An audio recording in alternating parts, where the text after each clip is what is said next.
Amerika Birləşmiş Ştatları Dövlət Departamentinin illik hesabatında İranda yaşayan Azərbaycanlıların milli mədəni hüquqlarının pozulduğu göstərilir. Hesabatda İranda demokratiya və insan haqları sahəsindəki ciddi problemlərə də toxunulur. Ətraflı Günel Rəşid qızı. Hesabatda bildirilir ki, İranda təhlükəsizlik qüvvələri və ədliyyə orqanları ruhanilərin nəzarətindədir və mühafizəkarların üstünlük təşkil etdiyi nəzarət şurası bir çox hallarda parlamentin qəbul etdiyi qanunların fəaliyyətini dayandırır. Real hakimiyyət isə xüsusi xidmət orqanları və İslam inqilabı keşikçilərinin hərbiləşdirilmiş korpusasında bölüşdürülüb. Sənəddə eyni zamanda Cənubi Azərbaycanda yaşayan Azərbaycanlıların milli mədəni hüquqlarının da pozulduğu xüsusi qeyd olunub. Söz gedən hesabatda Cənubi Azərbaycanlıların adının salınmasını isə 11 sentyabr hadisələrindən sonra İranın Amerika Birləşmiş Ştatlarına dəstək verməməsi kimi qiymətləndirənlər də var. Təbii ki, Amerika dövləti İranla bağlı hansısa konkret tədbirlər və konkret adımlar atmalıdır. Və bu günləri Cənubi Azərbaycanda yaşayan Azərbaycan xalqının milli haqları ilə bağlı departamentin bu hesabatı təbii ki, Cənubi Azərbaycanlılar tərəfindən çox müsbət qarşılanır. Ancaq biz istəyərdik ki, bu tək kağız üzərində qalmasın.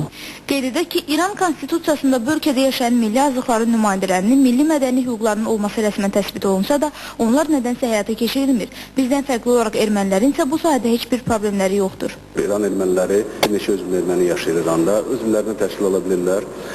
İbtidai, orta, ali təhsil ala bilirlər universitetdə, özlərində mətbuatları var, kilsələri var, mənəviyyatları inkişaf edir. Bu xarakterli sənədin Avropa dövlətləri tərəfindən qəbul olunması isə Cənubi Azərbaycan parlamentinin Azərbaycandakı səlahiyyətli nümayəndəsi Aslan Xalidinin fikrincə iqtisadi məziyyətlər üzündən baş vermiş. Təəssüf ki, bu günləri bəzi Avropa dövlətləri rejimin hal-hazırki şəraitini nəzərə alaraq, onlar rejimlə müəyyən iqtisadi maraqlarına görə dostluq münasibətlərini gücləndirirlər və bu dünyada sabitliyə nail olmasına bir maniədir.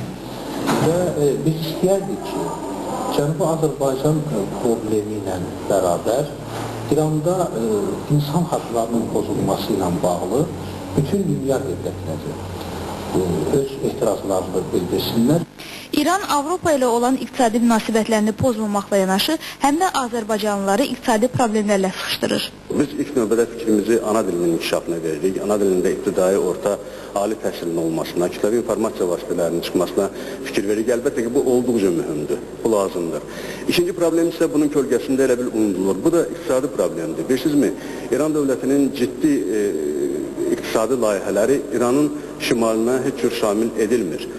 Odur ki, əgər yaxşı məvacibli bir iş tapmaq lazımdırsa ailə başçısına, o mütləq İranın şimalından İranın demək cənub və orta demək bostanlarına gəlib orada iş tapmalıdır. Bu İranın şimalının, yəni Cənubi Azərbaycanın boşalmasına yavaş-yavaş gətirib çıxarır.